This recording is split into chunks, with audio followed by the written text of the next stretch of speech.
Hi, my name is Carlos, and together with Cody, Jake, Jackson, and Patrick, we're going to walk you through our final design for a robot. Next slide. For our design process, we focused on three pillars: simplicity, reliability, and ease of manufacture. This meant that we went for a robot that had minimum moving parts, therefore a low failure rate, high reliability, and because of the limited lab hours this semester, we also looked after a design that was easy to manufacture. Next slide. So here you can see the main method that we scored our points, which was in archery and basketball. We opted for a quad catapult design in which each catapult was individually adjustable for both launch angle and windage.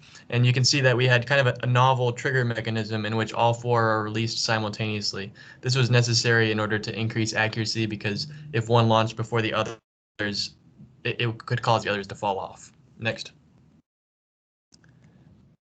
Here we have a video showing both the basketball and the archery firing simultaneously in different directions.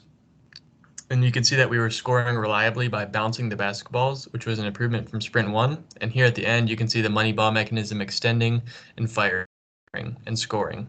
We're going to talk more about the money ball later. Next. As far as fabrication goes, we used both laser cutting and 3D printing. We laser cut the catapult arms and the guide, which was used to adjust for the launch angle.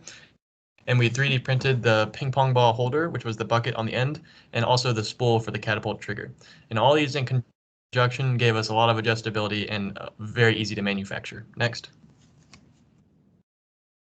So the biggest change between our Sprint 1 and Sprint 2 was our money ball function. We initially didn't have one, and now we do.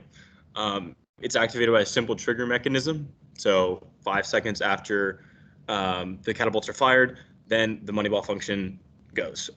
We had issues with our gears, and so we printed a 3D printed insert that had the same geometry as the motor shaft and put that into our laser cut MDF gear. In this video, you can see the money ball function extending out and then firing the money ball into the cups. Is powered by a mousetrap, which is held back by a solenoid. And once the solenoid releases, then the money ball is fired. So we made adjustments for each variable distance by changing the motor runtime. And we saved each different variable for different distances within the code. But we also laser cut an MDF rack and pinion, which we glued to the drawer sides, and 3D printed a gear insert for the MDF gear to reduce gear stripping.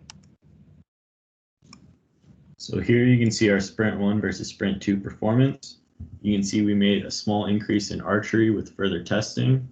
By bouncing the basketballs, we scored nearly twice as many points, and adding the money ball mechanism gained us another 180 points.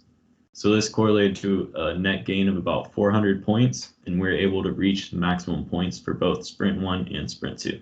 And that's it. Thank you.